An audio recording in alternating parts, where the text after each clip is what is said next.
Welcome to CJRU Artist Review. I'm your host, Kejo Buchanan, and I'm in Treaty 13 territory, Toronto, Toronto. And today my guest has been recording for over 24 years and performing for, longer, and multiple albums, as well as a Juno and CFMA nominations. We join Canadian folk artist Craig Cardiff. Thank you for having me on the show.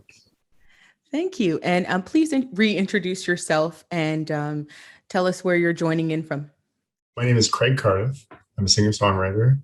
I'm joining today from outside of Ottawa in the Ottawa Valley. Thank you, Craig. So let's just dive in a little bit. I just want to cover I know you do a lot of covers and influence, and perhaps you might want to know how it is that I came upon your music. So sometimes that's good to know.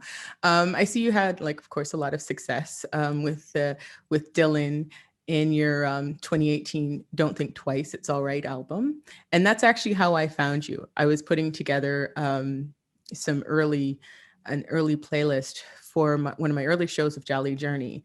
And it was in the key of Dylan. And I was looking for I already knew a few artists that I really liked. It was Nina Simone that actually introduced me to Dylan.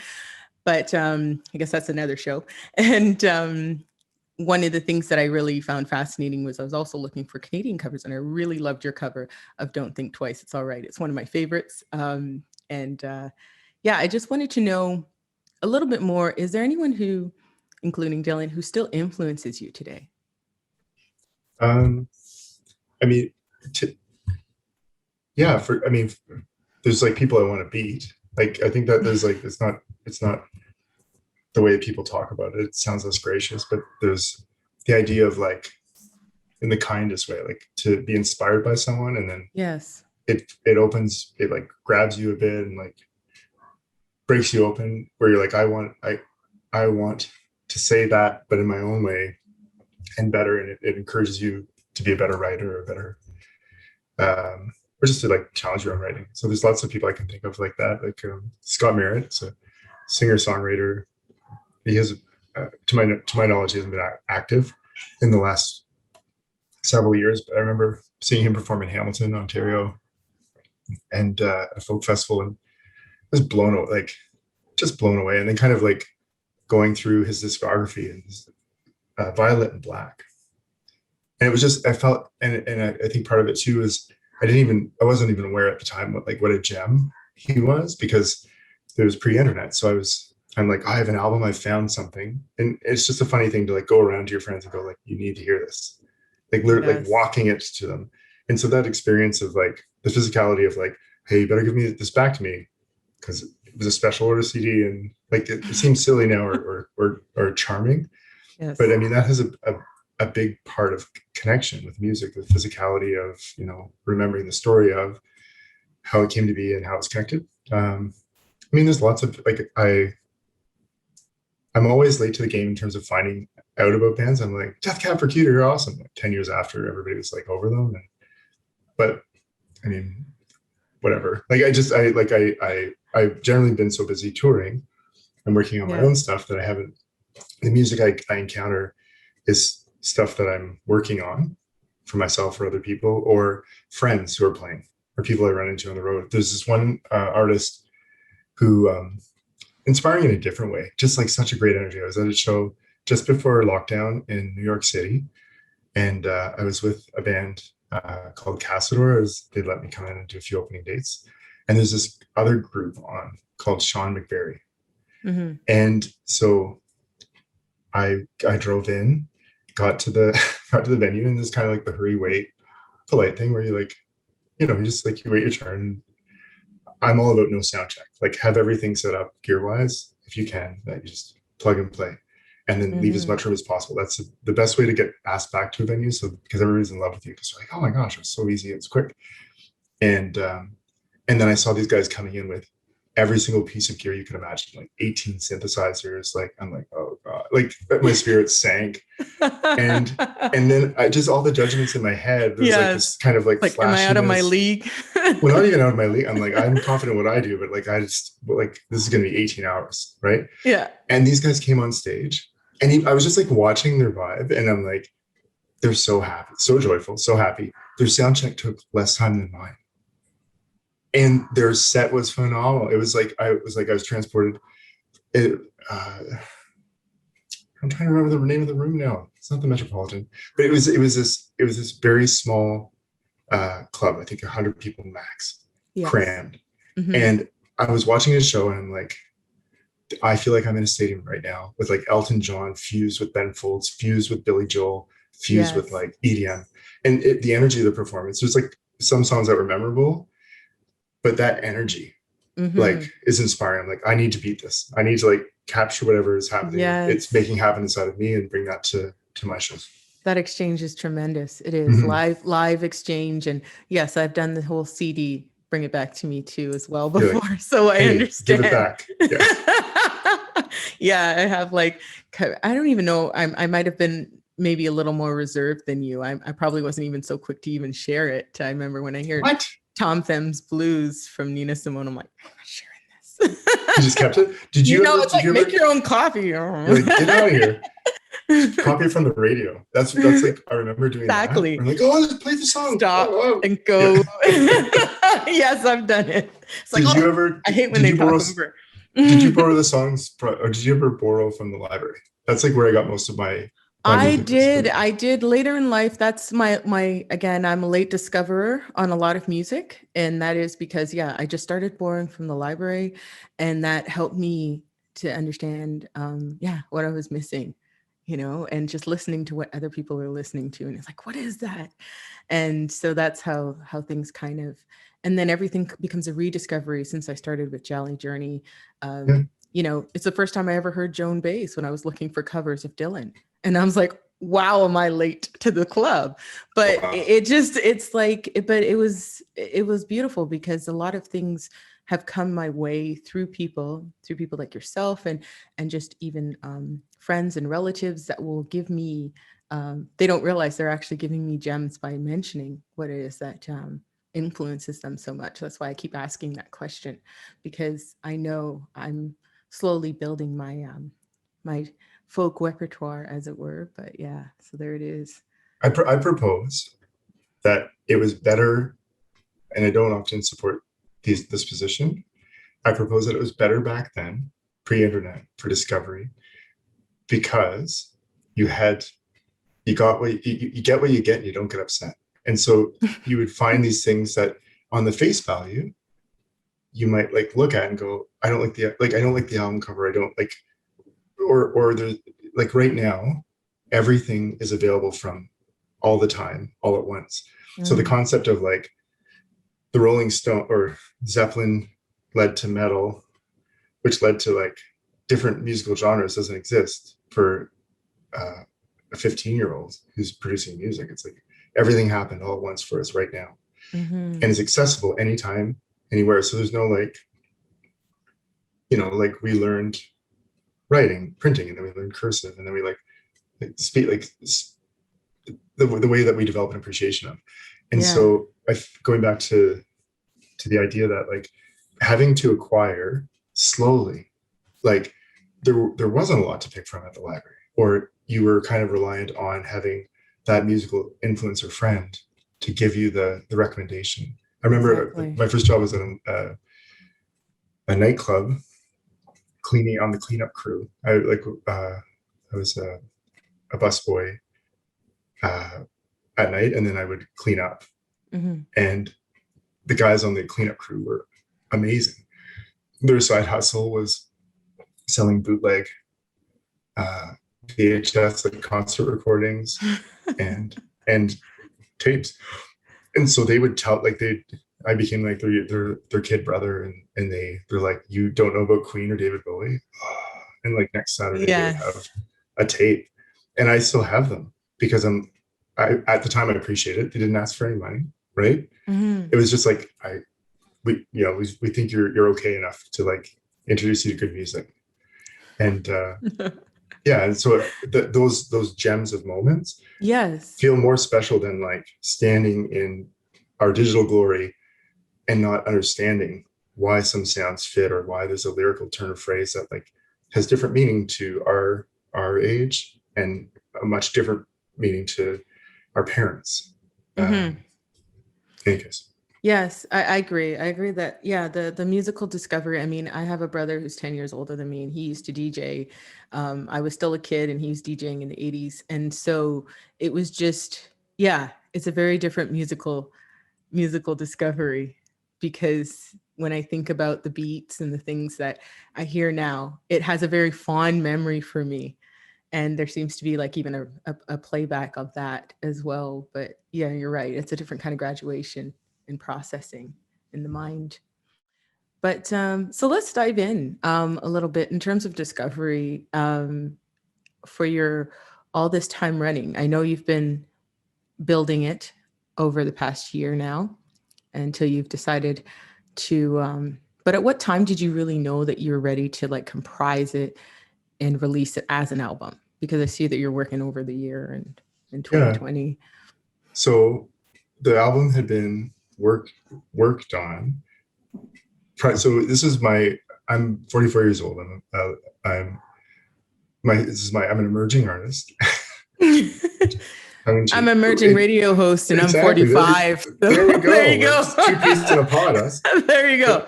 I never worked with a record label before. And Okay.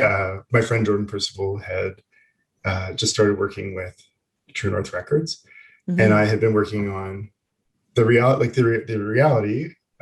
of touring as a working artist is that you can't, or I wasn't good at budgeting time and money to stop for 3 months and focus on a project, because there's payroll and there's staff to support, and you have to book your shows to be successful, like hopefully 6 to 12 months in advance, and work with that kind of business cycle.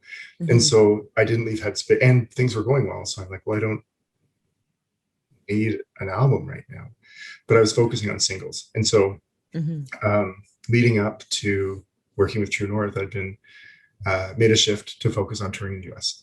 And the idea was working with new management, Tom Serig, Anti-Fragile, it was a push to say, like, let's build up in the US. Like you've done Canada, you've gotten to visit every part, every part, and let that be for a while, and start exploring the US and reconnecting with fans there, making new fans. And so it was like this very frightening moment of like being new again, which was like, I like scaring, I think I'm better when I'm scaring myself. And so feeling that the thinness, but also it was just a really hard period, because financially wasn't clear. And then just the juggle of it. And so that album had been written during this period of touring the States. And I found, like, looking back, a few interviews, people have talked about, like, so why were you writing about all these cities or states or, yeah. And I'm like, those were just the strongest pieces that were left. But I had this different level of time in my traveling. I think most was written in every Motel 6 in the Northeastern and Midwest. Like, it's the truth. And so that's the album that was being made, and then introduced by Jordan to Jeff from TrueNorth. And when I was at home with the kids, I would have a studio that I work out of that's attached to the house, and it's like, okay, well, let's do what we can. And then we were scheduled for all the bigger recording sessions. So the vocals were done, the majority of the tracking, pre-production was done, ready. And it's like, okay, we're going to deliver this album to TrueNorth. They were excited about it. We were excited to be working with them. And we confirmed everything January 2020. And then we're like, we just have a few more things to run, a few more sessions. And that paused. And yes. And we were able to get it done in a different way that I'm more proud of. It felt like, in some ways, the navigation of it, it's like, well, we knew our plan. The boat was built. Yes. We just had to finish some parts on it. And it ended up, we had more hands to help finish, because all the people that I wanted to work with and I never could work with because they're too busy and so on had time. And exactly. And I felt like we were like, it was at night and we're all in a bit of a windstorm or a snowstorm. And like we're hanging onto each other's coats. And it's like, and that was like the feeling of it. And it was like having the work, having the connection, and the purpose were the blinders. We didn't see the cars or the danger or get pulled away because it had that. And credits to True North, like after we realized that it was not going to be a 2 week, like after this 2 weeks and the next 2 weeks and then the following 2 weeks, it was like we stopped knowing or believing that. And I'd never worked with a label before, and they would have been well within their rights to pause this album, and it was the opposite. They're like, get to like, finish. They were more flexible and adjusted to what was going on. That's good. And like make it happen. And so that kind of fire. Do it. Yeah. I've never had that relationship before where it was like, it was really positive and appreciated. And the album, I've never had an album. I mean, 24 years, I've focused on fans and right or wrong. And to have a record put out that's like chosen as the, BBC's album of the week. To have it on, like, we're in the top 100 for the North American Campus Community Charts. Like, I wouldn't even have, if you asked me even today how to do that, like, I don't know. And so working with them, working with their network of people has been a huge help. Yes, it's been great leverage because now you're really getting into more international, which is, well, where you belong anyway. But, like, that's kind of really cool. I understand too, because it's like, I guess I never thought of it as a snowstorm. I always thought of like, don't you find like a lot of the noise has dulled down kind of a thing? And yes, there's blinders up and there's more moments to focus in this point. So I'm glad you took advantage of that. And and I also wanted to say, excellent pick, by the way, doing Peter Gabriel's Don't Give Up. Given the timing of everything that's going on and the time that it was released, it was pretty good. But how long? Can I tell you the story of that? Yeah, please go ahead. That's why I'm asking. So that song had been with me through different groups of friends and collaborators for 5 years. And this is a perfect example of like not having time, too busy to do anything. So it was started and I'm like, oh, this is a cool project. And then it was, oh, like we've got new players. Oh, this person plays violin. We're doing a session with them, have them add to it. And then we put it away. And when we finally got to it, I'm like, this is crazy. Like somebody should have stopped me because there was like 100 tracks. Because we were like, do you want, let's do another one. Well, let's just add. And so it was at this point of like, we have so much content. And we had the time, and that song, I love everything about it. And the part of doing covers is just because it was put out doesn't mean that people know about it. Like it took Chicken Little as a movie for my daughter to know about REM, and It's the End of the World as We Know It, and it took.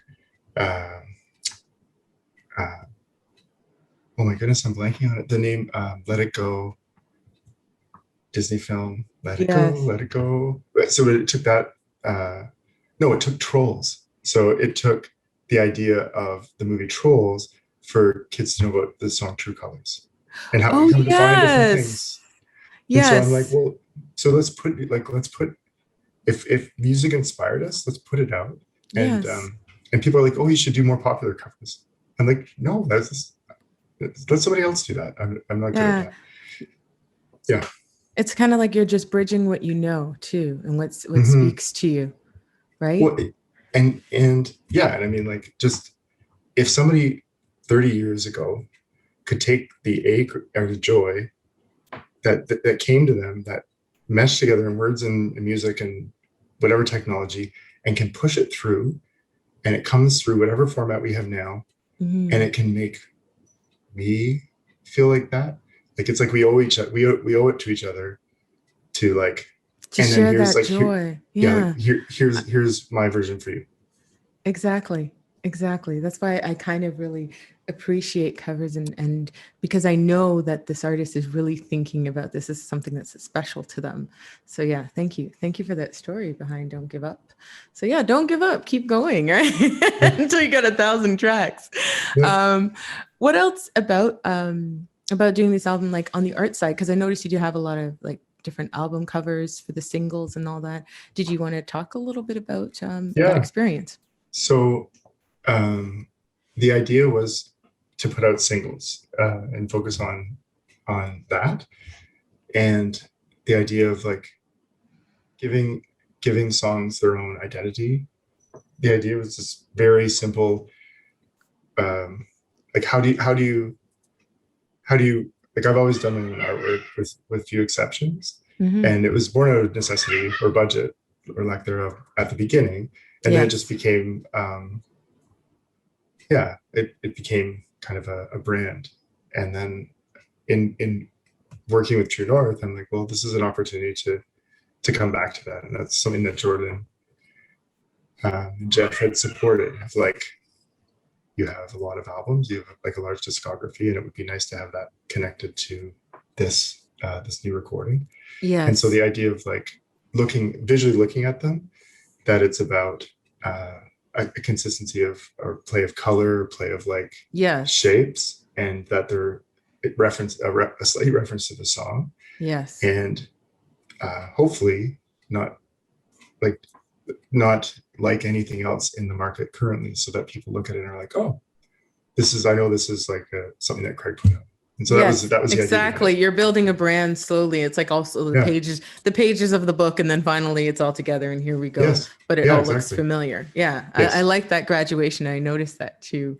But I do have a question about the Vitruvian Craig that you have there. Is it the same kind of concept? Was it behind in terms of creating that biopic?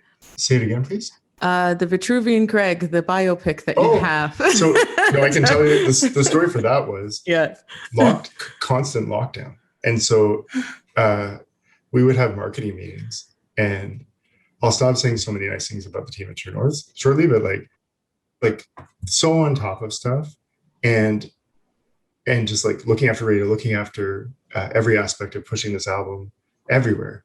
And they're like, give us, like, when's the video coming, Craig? And I'm like, oh, when's that? Because plans kept getting shifted. And then I think I booked and canceled 3 photo shoots. And so finally, the video that we had been working on for all this time running, the idea was always this like child stop motion animation, broken page thing. And that had always been the concept. And then it was like,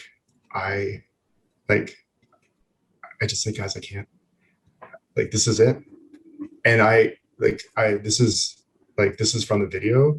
It's a little silly, and also just like a bit worn, which is how the way the year had made me feel. And so it was so funny because the label reached back and they're like, this is what we're doing. And I expected a bit of like a and they're like, but there's none. What was funny, people who were helping, also part of the team, but who were marketing, they're like, yeah, so we need photos. And they hadn't been privy to all the like booking, rebooking stuff. And so I'm like, the photo. This is it. Well, so I just like stood at my computer with a bunch of lights on and took photos. And it wasn't to be sarcastic, but I'm like, literally, this is the best I can manage in isolation right now. And and so I sent it to them, and the hopes that they would not be used. And so it's always interesting, right? Like karma. The only time that any of our photos have been chosen for a Spotify cover were these like the funky ones. And so it was a good lesson. Exactly. That's what's appealing now. It's like, yeah, we want paper mache. We want it all collage. Bring it in. That's it. But I think it's like, I know you weren't doing everything on purpose, but sometimes things are meant to be, because the very concept that it's like all in these patches and everything. And it's like, well, that's pretty much how people are, we're probably all a little bit unwound. And It's really cool. It's really cool to see that honest side of Well, what you're doing. I appreciate you saying that. And well, on that subject of honesty, like you said, a lot of your songs are love songs for geographic places and eulogies to bus services. But I just curious to know, like, because there's a lot of songs we may not hear in this package. What starts you on a new song? Is it strictly memory, or is it usually just in the moment? So a deadline is what normally starts me. All and right. then so the deadline that I give myself, even if just to be more conscious of writing. And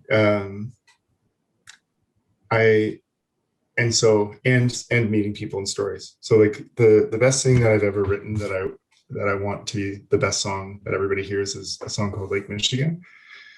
And I'm confident of it, or I'm like, whenever anybody says they've done the best thing, I automatically don't believe them. But this is one song I have the feeling where I've gotten close. Like the ideas and the wording and all that came and it just so the story that connects with it is at a show, getting dressed down by an audience member who was older, who was like, "Oh, you're like all your love songs, all your songs are just love songs for young people," and like and I had this moment of like, I mean, I appreciate that, and the people with them were a bit. The people with them were a bit like, "Oh, like don't be rude." I'm like, "They're not being rude, they're being honest." Like, and what it was, her expression was, when you've lived as long as I've had, it's like all your songs are for people with sugar in their eyes, who fall in love with situations and people for what they're going to be, not for who they are. And she's like, "Sweetheart, when you've lived as long as I have, you've cried all the sugar away, and like you see everything for what it is, and you just appreciate it or you don't." And she's like, "I think you can write a better song. I think like these are good. This has been good so far." And that's the best part. Good so far. It was a break in the show. So I still had to play for this person after. Yeah. And then she said, "But I think you got a better quality of love song." And I said, "Well, what else should I write about?" And she wrote down time, love, love, love in the books I pass around at shows. And then she was kind of done with me at that point. She's like, let's get through this next part and see how it goes. So it's like stuff like that. Like, what is it, like the cure is in the poison? Yes. And or the medicine, the solution can be in the problem. And so the idea of like wanting to find that, and not like going around seeking conflict, like seeking conflict with audiences. This was lovely because it just had like, she had to say it to me and it kind of like came out of her. And that line, time, love, love, love. Like, fire, fire, fire. That's all we have. Yeah. Like that's all we have. Exactly. No, that's it. That's just it. Right. It is. It's good to get that feedback, and it, because it's coming from a genuine place, and it's good that you're ready to receive it. Because you're right. Sometimes I didn't have a choice. I guess that's what works for you. Deadlines and not having a choice. And there we go. It's I'm getting it done. I can't get out done. I'm trapped to the fan. That's it. Well, yeah, I know you don't have a choice now because I have, of course, more questions for you to answer, but thank you for that insight. But to talk a little bit more about songwriting, because I know you have workshops and you have been doing workshops for the past 9 years with students, and it looks like you were already prepared for the online environment. But did you just start doing online like this past year, or was it something from before? No, I never would have done online. I would have the idea. I was supposed to be in Alaska in May, working with the May of shutdown, and that was going to be the last trip, and like trying to organize stuff to go back to Hong Kong and do shows and work with people who had set up it's an arts foundation. So like, if you said, "Oh, but we're just going to do it remotely," Craig, I would have been like, "Why? It's Alaska. Like I need to be there and connect." And so what we've done is used a piece of software from Spotify. It's called Soundtrap. And so before that, I was zooming in remote Google Meet, zooming into classrooms. Mm-hmm. And I would, like, we were doing crazy stuff. Like teachers were holding iPhones up to the air and kids weren't allowed to sing. So they would do vocal, like humming was allowed. So we would teach like, okay, if you guys can all hum, which some of the elementary grade teachers, the patience and poker faces those people have of like, okay, here's our note and nobody's getting it and everybody hum. And yeah. It was just all over the place. And we were doing stuff with iPhones where people were teachers were leading, like just to give younger kids a sense of like, here's rhythm, follow along, and we record that and remix it.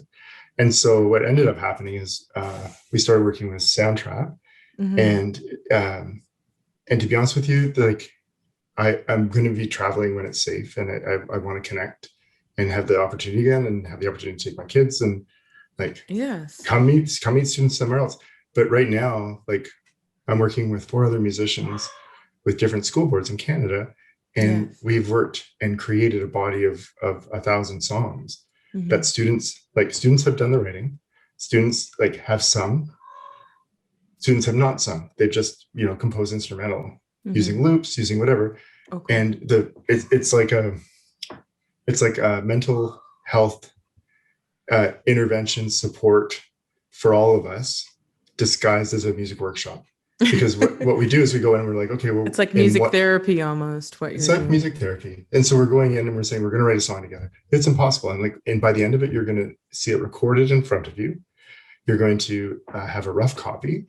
And then, so we would do those in the mornings with elementary, grade 8, grade 9 classes. And then in most cases, we were able to finish within the period of time. But then we had this whole cohort of high school students, like the band kids, the music kids, the theater kids, who weren't going to school even before full shutdown.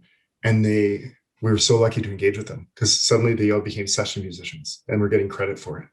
And so it was like, I would do workshops with the team of musicians and they would be running them. And then we would hand these tracks over remotely. And it's like, okay, guys, start working your magic. And then they would like add in stuff. And then you come back to the classroom and we're like, here's your words. Here's the song you wrote. And here's what it sounds like with all the high school students. And then we would do these sessions where like the high school students who had worked on them would get critiques from the grade 2 class.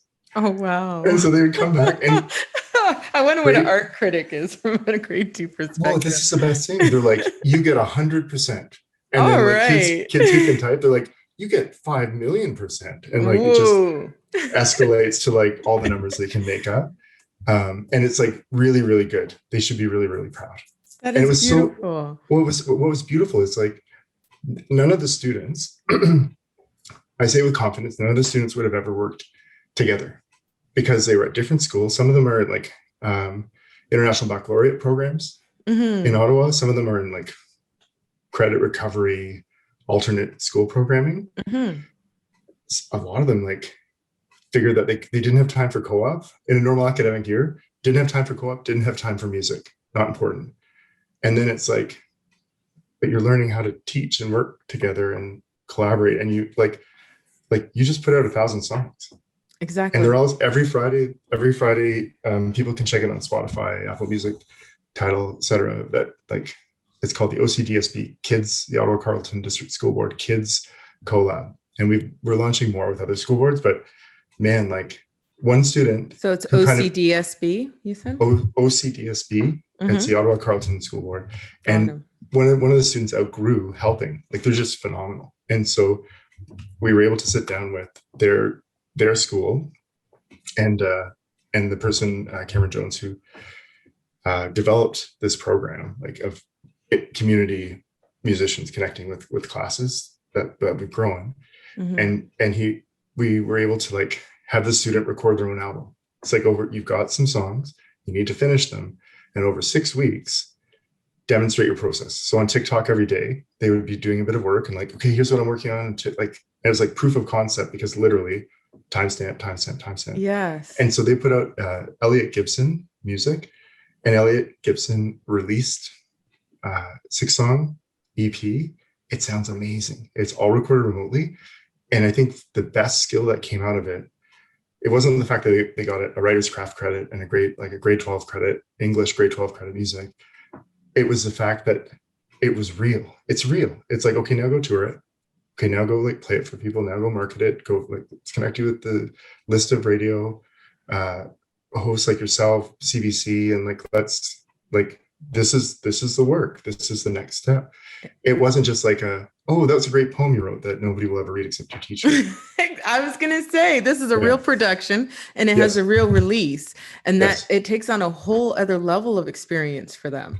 I mean, that's incredible. I mean, you're just saying, like, for artists who are sitting right now struggling with a deadline, these kids have just done that exact production line, and that's amazing. Well, so here's Elliot's one of the most talented individuals I've ever met. And I would get so frustrated with them when we first started working together because the camera would be off. And I know lots of people this year have had like different feelings about cameras being on or off. But as artists working with each other, we need to, it's important to like, is what I'm saying connecting. Like, let's have some connection because we really don't have any. We don't know exactly when we'll have it back fully. And so Elliot's camera would go off. And I took them, I made a comment. I'm like, Elliot, it's really important that we can connect and see one another. And Elliot took, like, we had a sidebar conversation, and Elliot was like, Craig, I'm legally blind. When my camera's off, it's because I don't want people seeing my face like gliding across the screen. And I'm like, Elliot, the legally blind part would have been like helpful to know, like 2 months ago when I'm not giving visual cue, I'm like saying, okay, look at this, or like, and Elliot was like, well, I didn't want you to make any exceptions for me. I didn't want you to like shift anything for me. I'm like, well, let me decide that. Like there's things. And so it was like a good shifting point. Yes. When you talk about working remotely, like, don't assume. Like the number of people who on my team who I'm like, you see colors differently. So then no color coding.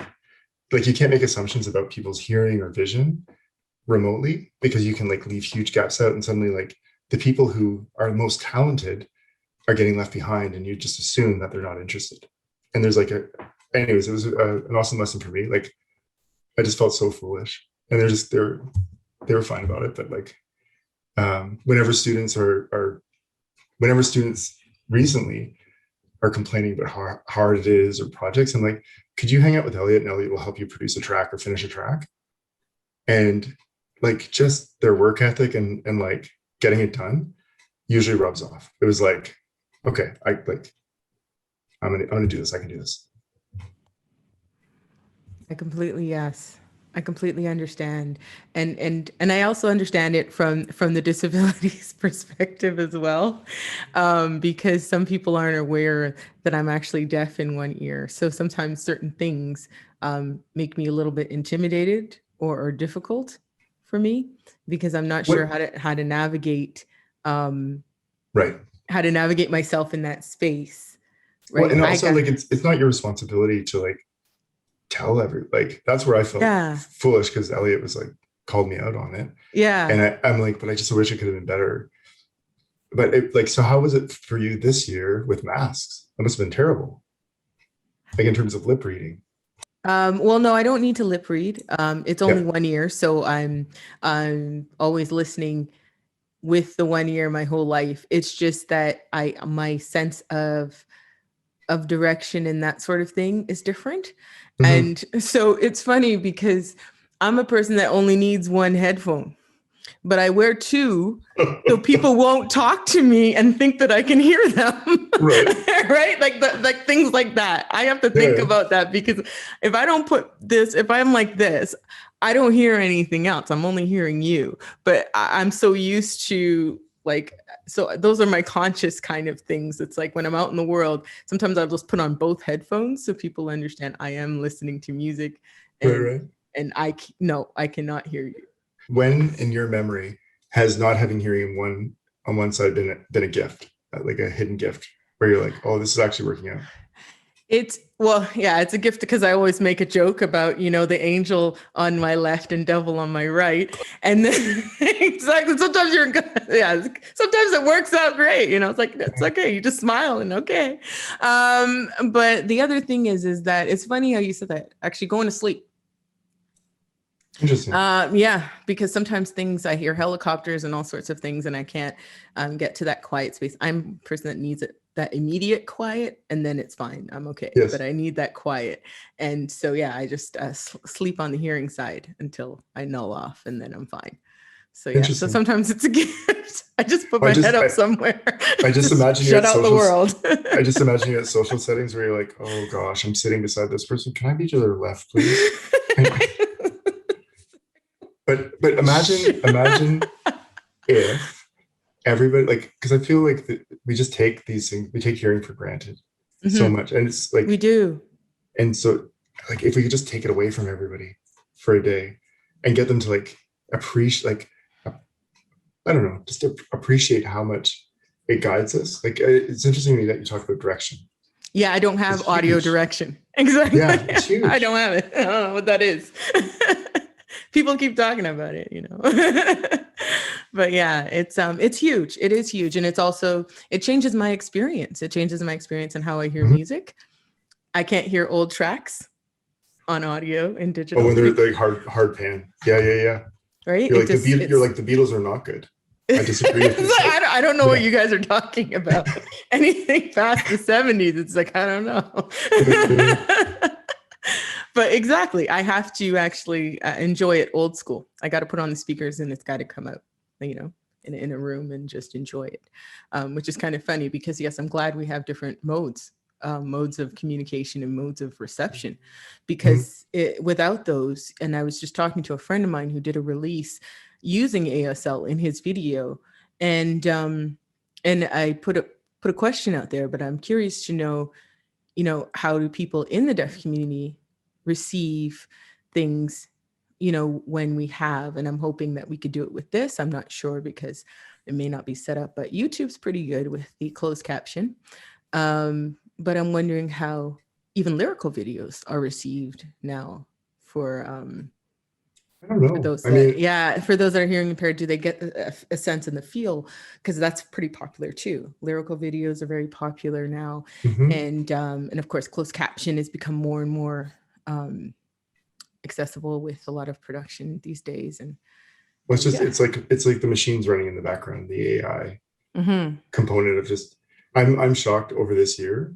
Just like a tangent that supports your point is the idea that like at the beginning of the lockdown, how inaccurate Google Meet closed caption was, and then by the end of it, it's like frighteningly accurate and like nuanced.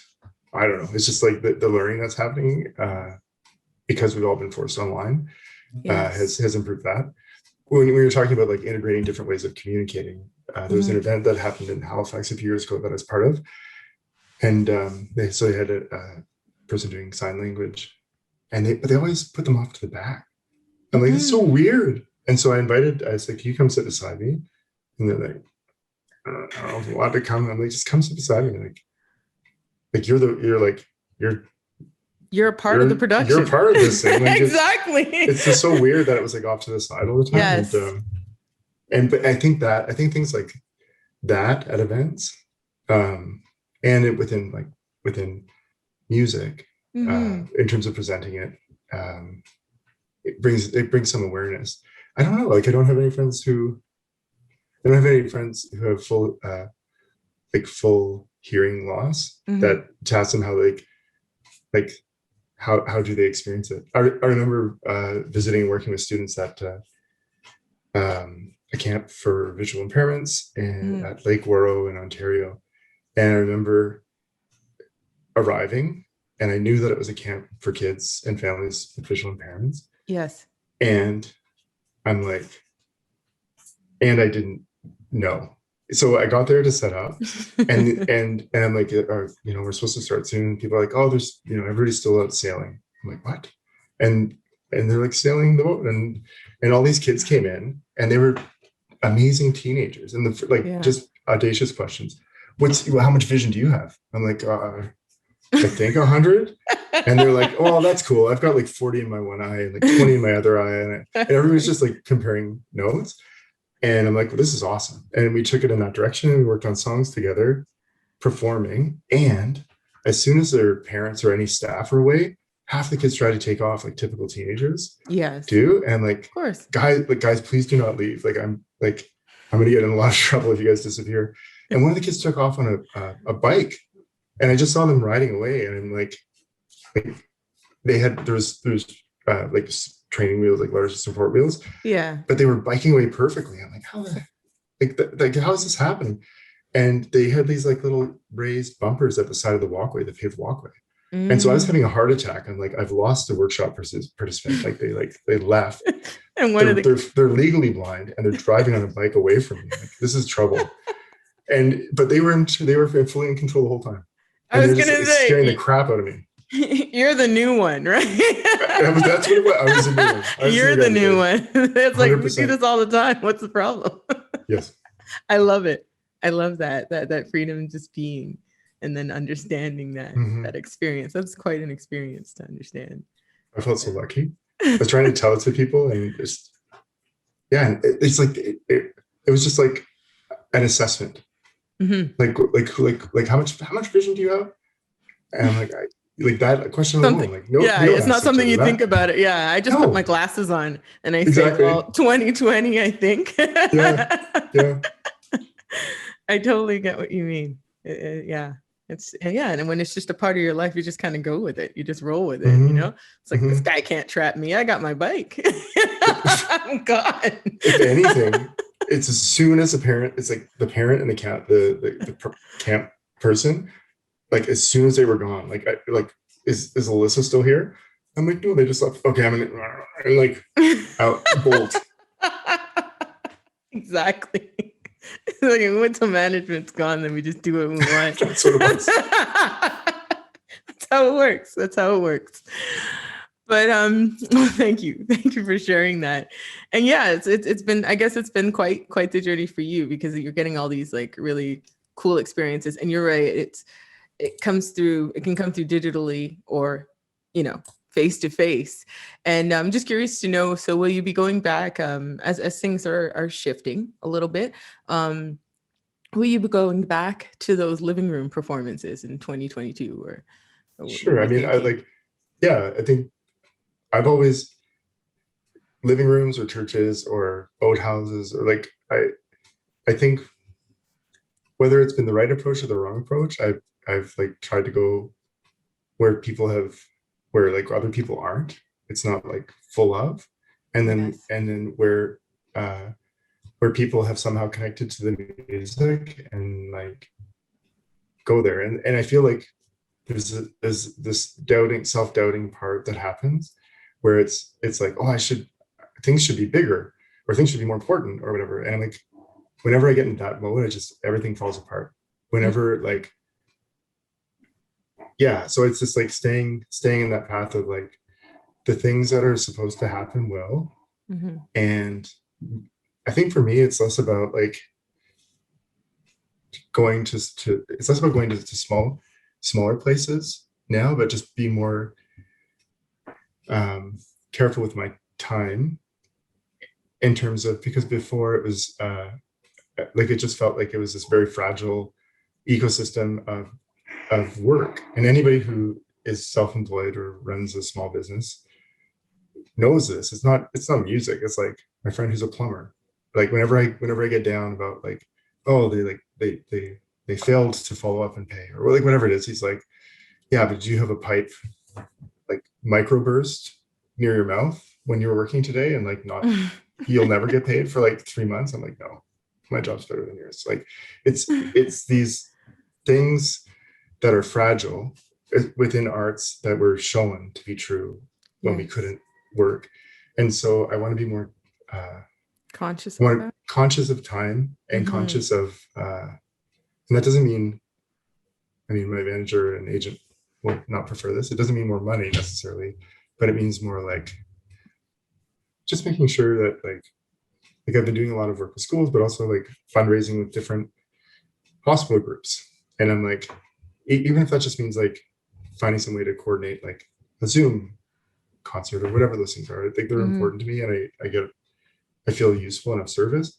And when I travel, I'm making this promise in in a recording in a format that somebody else will point out if I don't follow through. I'm getting out of the habit of going and coming right back.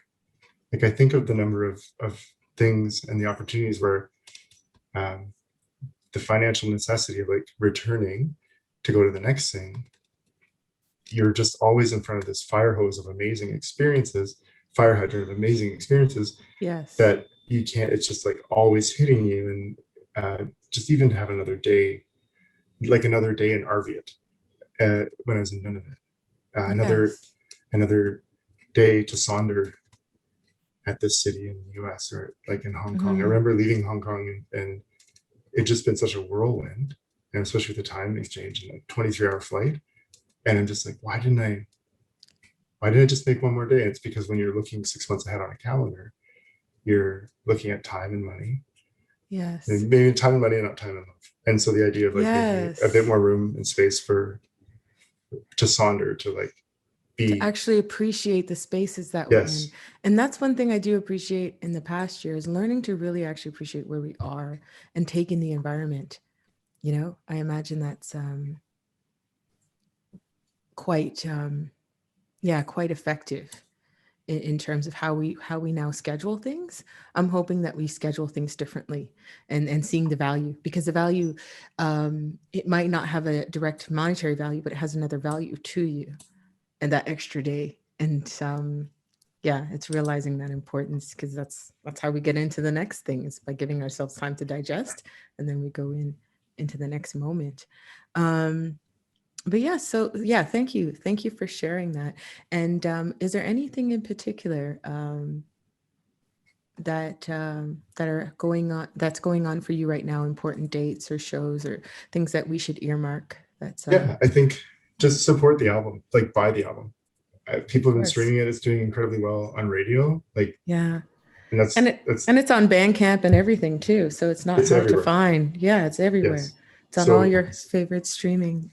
but I'm asking people to purchase it, because that's how companies like small, not small, but like record labels of any size who are like investing in art they believe in, are able to continue. So purchase the album, purchase it 3 times and give it to your favorite people. Exactly. And the only other thing I would say, there'll be show announcements for late fall. I'm going to be doing some stuff in the US because they're more open. Shows in late fall, and then we'll see how winter and spring kind of turn themselves out. But I whether you come to my show or whether you come to whatever shows you're going to go to, I need everybody to promise to take their kids, because we have this deficit gap of this year and a half, could be up to 2 years, where like, could you imagine being the kid turning 15, 16, 17, 18, who are about to go to their first concert in April? Yes. And that transformative experience of like live music and experiencing it. And so everybody needs to we need to reinvest. And everybody who's a parent needs to lay off their kids on you don't have time for co-op. You don't have time for music. Like, if anything, help them heal and give them those spaces just to learn and become. Because that's been missing this year. And I know this isn't maybe music related, but we all have to take the idea that we have to catch up off of ourselves. Because this whole notion is nonsense. No. And it's impossible. It's it's a fiction. So there'll be. I'm looking forward to getting out and performing at shows. Please support this album. Yes, I'm writing from TrueNorth, and Yes, so thank you. Yes, please support Craig Cardiff's All This Time Running album, and bring your kids to all the live performances that are in your area. Right. And look out for that. And again, that's Craig Cardiff. So thank you, Craig Cardiff, for sharing your insight in terms of connection and music, and using music for healing. And thank you to our technical director, Karen Young, on bringing this production together. I'm Kejo Buchanan, and this is CJRU Artist Review. Ashe.